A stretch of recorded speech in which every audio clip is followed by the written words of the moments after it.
Hey everyone, it's Mike with It's Pittsfield Tonight. It is Wednesday, May 13th, and I'm going to jump right into it. So, last night was a Pittsfield City Council meeting, last night being Tuesday, May 12th.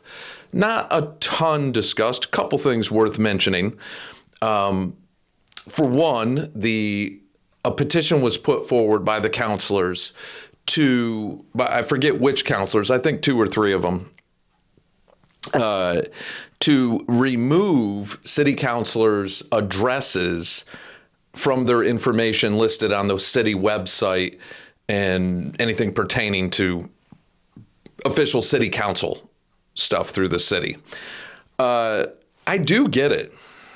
I do get that being something that is discussed.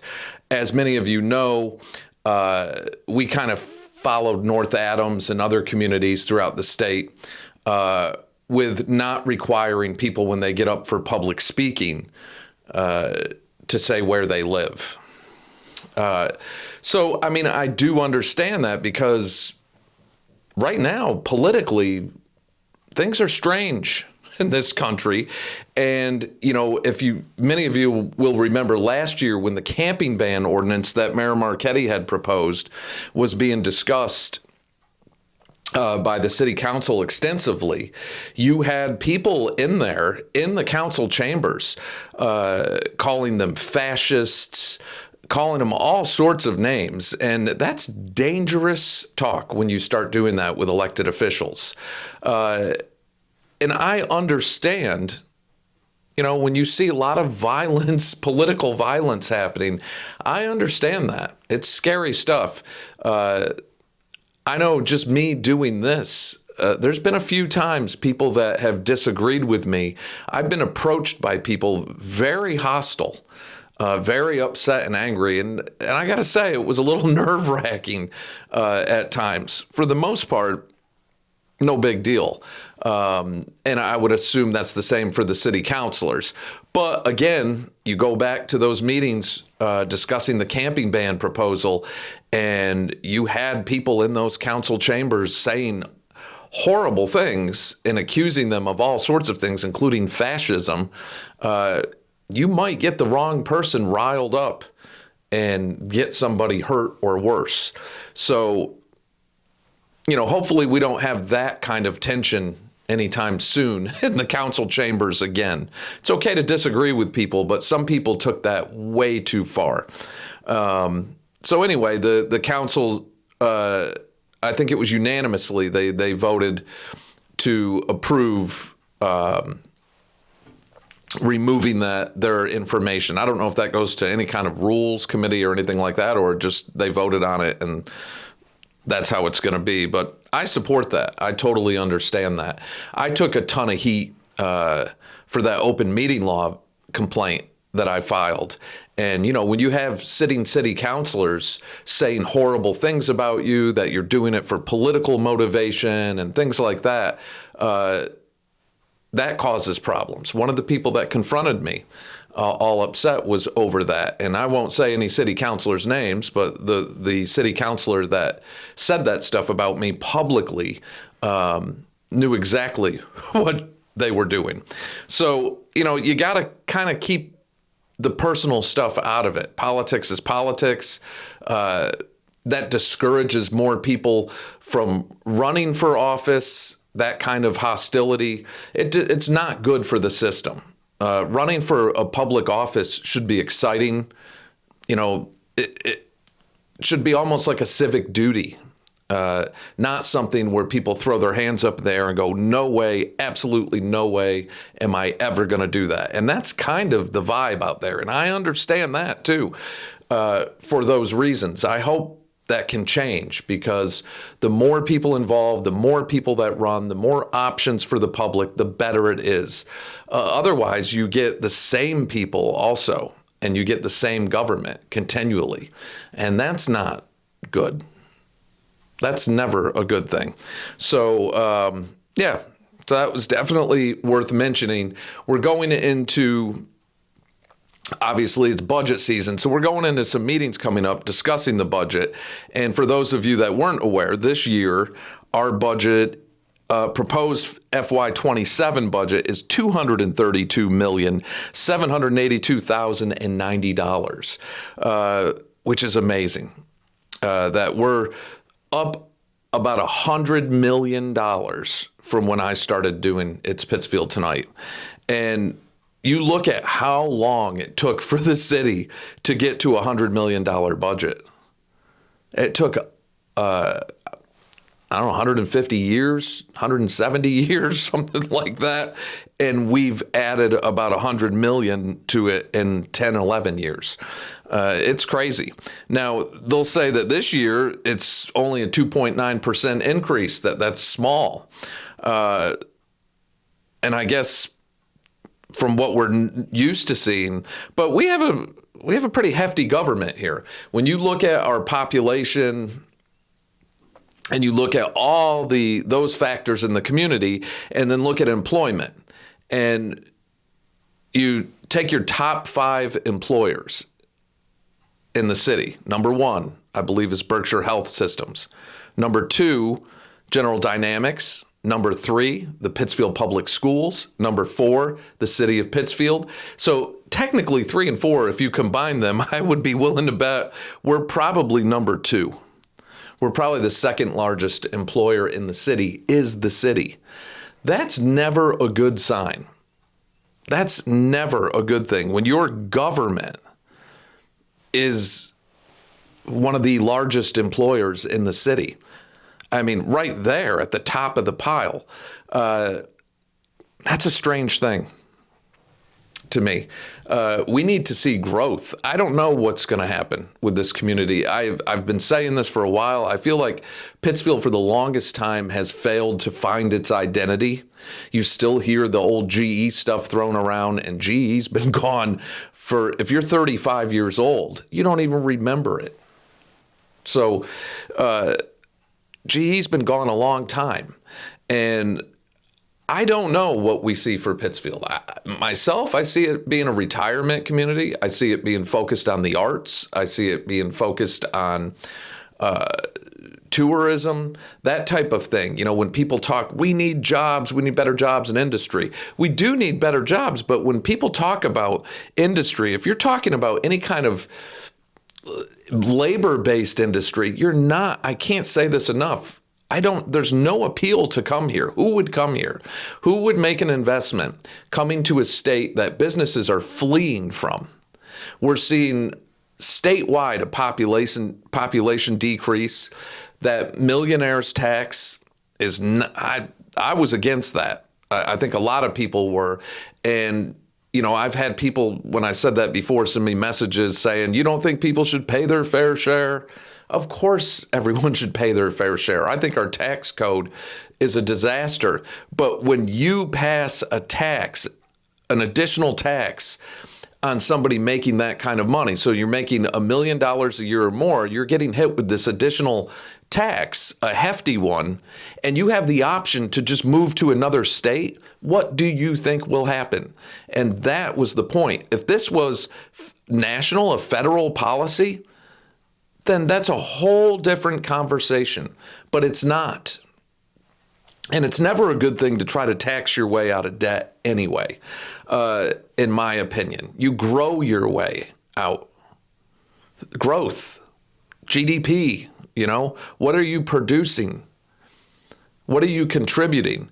And the state, you know, my opinion, and it's not just my opinion, but when we get into FY28, that's where we're going to see some real pressure and some real hurt. Is this year's budget, it's a lot. Wait till we get to next year, because right now the state is about 1.2 billion in the hole. Massachusetts is. They're $1.2 billion deficit. By the time we get to the next budget, fiscal 28, a lot of people are saying, a lot of economists are saying Massachusetts is most likely going to be $3 to $3.5 billion deficit. We're seeing a population decrease. We're seeing businesses flee out of this state. And one of the top states, the states they're going to, the top states are Texas, Florida, North Carolina, those states are booming.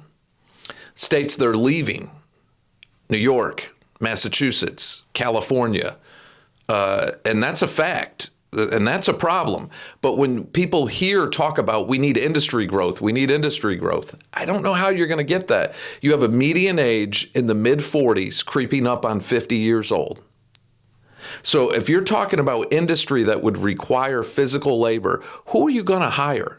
Where are you going to house them? Why would a company come here and say, let's set up manufacturing, right? In one of the most expensive places in the country to put it. Some of the highest insurance costs, labor costs, taxes, and then add the fact that plus there's a shortage of housing. I don't see that happening. I don't think that's ever going to happen. And I think before things get better, I think they're going to get a lot worse. Massachusetts needs to take a hard look at some things, and that's a whole different conversation. So I think people need to prepare for that. I don't think anybody here is going to see lower taxes.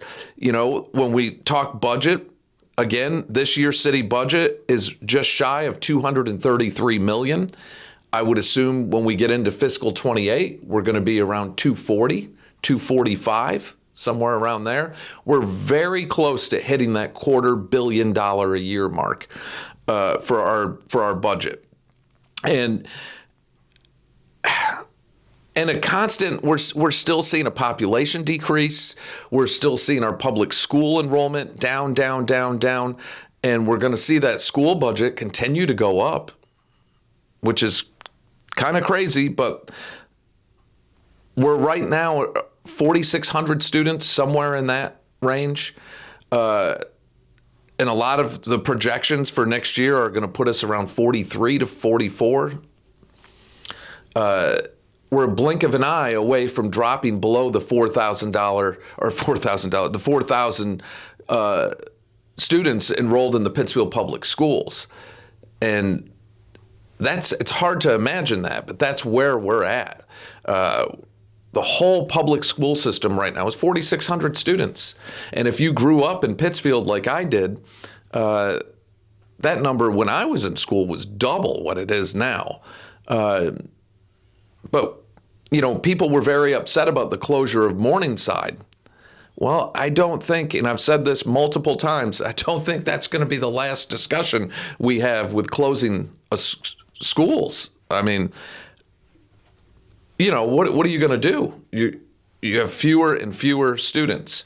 And tonight, Wednesday, the 13th, is a school committee meeting. Now, the mayor will not be at the school committee meeting tonight, and Mayor Marchetti is also the chair, most of you know. But this is one that I've seen a lot of posts online about asking people to attend. And we know the last school committee meeting was very heated, talking about the PHS report. And I'm one of those people that I just don't understand why we cannot release a redacted version of that report. I don't understand it. And I've heard other sides of that argument. I've been told by some of our government officials that absolutely no way. We're facing a potential lawsuit. The Secretary of State's office said you're risking a lawsuit. I just don't understand that. If that doesn't confuse people. So we had some of the most serious allegations that we've ever heard in our public schools. At the same time, we had the FBI in there arresting somebody for alleged drug trafficking. At the same time, we had what was happening at Miss Hall's school, making the headlines at that time, making national news, right? About inappropriate conduct with students, which we're seeing how that's playing out in the courts now. That individual has been charged. All that was happening at the same time that allegations of inappropriate conduct was happening at Pittsfield High School. The school committee hired a law firm at $150,000, $150,000, somewhere in that range, $150,000 to $160,000 price tag to investigate and do a report on what they found.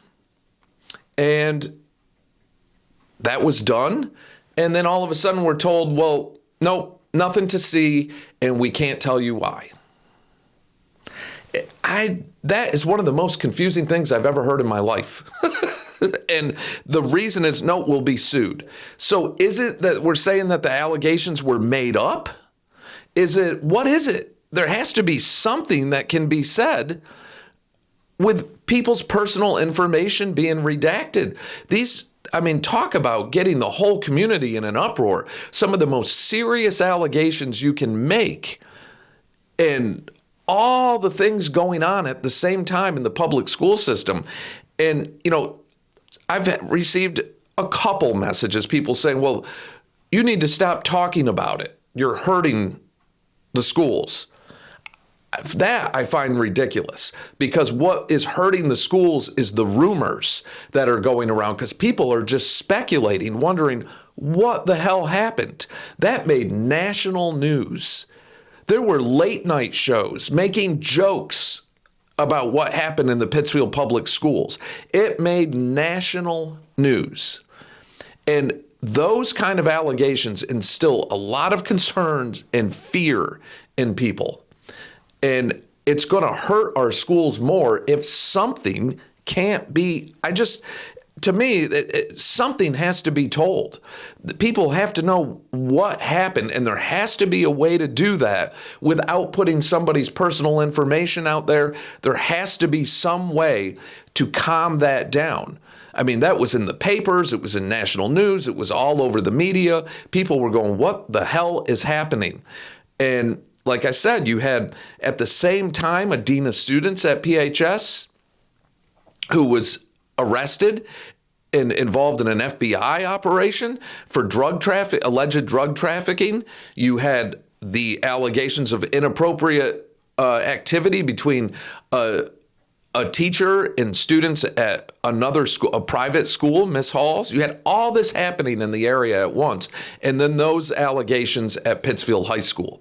And I just don't understand it. I hope somehow something can happen with that.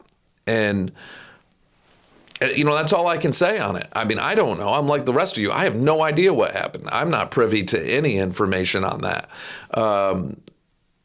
And I hope that those rumors can be squashed. Of course there'd be rumors, and you still have like city councilors, like one of our city councilors last night, and I won't mention him by name, but, social media. And this is a city councilor who uses social media and talks about his opinion with all sorts of things politically on national politics and stuff. Social media is not the problem. It's not. That's what kills me.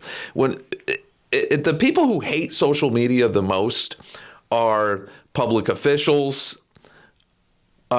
traditional media outlets, old school media outlets, newspapers, TV stations, radio stations. They don't like it because that's taking away from them. And yeah, you'll see sometimes things that are not true, and you'll see rumors and all that, but social media is not creating the information. And you can put information out there to counter that. You don't have to follow certain people. So I laugh when I hear elected officials saying, well, then social media, they hate it. And it's, Facebook's not going anywhere. Meta is bigger than it's ever been. Facebook's been around almost 20 years now. I think next year is 20. And I've said this before, I do think it needs to be looked at with youth. I do think there's some things there, because just being a kid is tough, and kids can be horrible to each other. And, social media gives everyone a megaphone. That's what it does. And I do think there should be some kind of restrictions or some kind of better guidelines when it comes to young people. But that's that. I really think it's close to becoming like a public utility, like a phone or something like that. Really, because everyone has social media pages, and social media can be a great thing. So anyway, tonight's school committee meeting, again, the chair will not be there. So I'm assuming Heather McNeese will probably be chairing tonight's meeting, but it'll air on PCTV. They stream that on their Facebook page, that dang social media. But most people watch it there, and you can check that out. So pay attention. If you can't go in person, definitely pay attention. And I'm sure it'll be worth watching. So that is it for now. My GoFundMe is still up and going. To the people that have given, thank you. If you can, please consider. Any bit helps, whether it's $10, $20, $50, whatever you can give. Every bit does help. This year has been a heavy request year for me for a lot of things. And I still have another interview coming up this weekend. I'll probably put it out Monday, but with Joe DeSico. And this one is for Striking Out Cancer, which is a softball, all-day softball baseball game that takes place every year, and that also raises funds for the Jimmy Fund Dana-Farber Cancer Institute. These fundraisers are really important, and a lot of organizations are in need this year. So I'll also be following back up with Desheen Moore for the Beat the Streets program. We've got some stuff coming up with that. The Harry A. Bateman Memorial Fishing Derby is coming up June 6th. I'll be covering that. And I did do a video. If you haven't seen that, just scroll down on the Facebook page or on TikTok, YouTube, Instagram. It's on all those platforms. You can check it out there. Also, the GoFundMe, I'll put in the links to this video. Again, for anybody who can't give, please do. It is much needed. And I understand it's a tough year for a lot of people. But, I mean, just covering these events, I'm just getting killed on gas right now even. But that's double. So that's a whole whatever. So that's it for now. Take care of yourselves. Take care of each other. And I'll catch y'all in the next day or two.